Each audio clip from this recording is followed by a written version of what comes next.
Kwa majina naitwa Jonas Wekeshora, ni katibu wa TUGHE wa mkoa wa Pwani.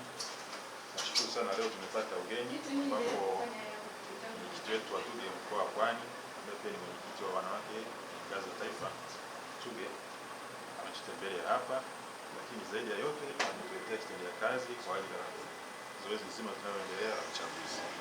Ametuletea photocopy machine ambayo pia ni printer ambayo imekamilika kwa kweli sasa. Kwa niaba ya chama ngazi ya mkoa na uongozi wa taifa moja kwa moja, naomba nimshukuru kwa kazi aliyoifanya, nimpongeze, abaki kuwa na moyo huo kwa kweli, na kwa sababu ni pia ni kiongozi wa kitaifa. Hii kazi si hapa tu, anaweza pia kufanya katika mikoa mingine kwa sababu bado mtaji.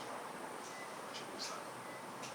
Kwa majina naitwa Catherine Kachele, ni mwenyekiti wa TUGHE mkoa wa Pwani, lakini pia ni mwenyekiti wa wanawake TUGHE taifa.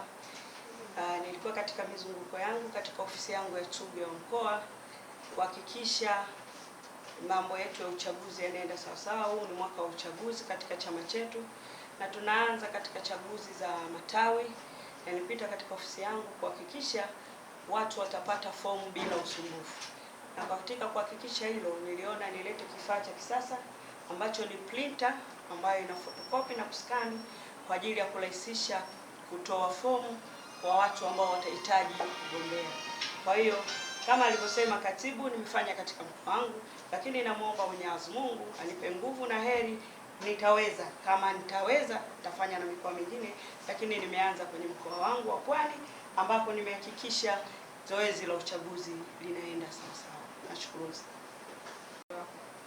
Kuelekea katika chaguzi hizo, ujumbe wangu ni kwamba naomba wanachama wajitokeze, na imani chama chetu kina watu makini na ambao wanaweza kukiongoza chama chetu kuanzia kwenye matawi mpaka taifa.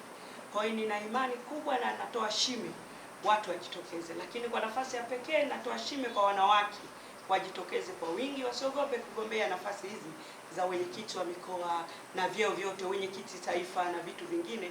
Wanawake wajitokeze kwa wingi katika nafasi hizi. Tuko pamoja nao na nitawashika mkono na kuwaunga mkono katika jitihada zao, na naomba kila mmoja mwanachama ajisikie sasa ni fursa yake ya kuongoza chama chetu. Asante.